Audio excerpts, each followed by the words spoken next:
You ask Tiger to solve. This deals with linear equations with one unknown.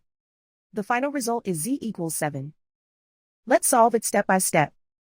Swap sides. Group all constants on the right side of the equation.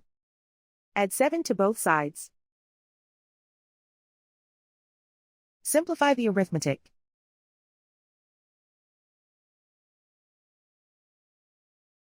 Isolate the z. Divide both sides by 2.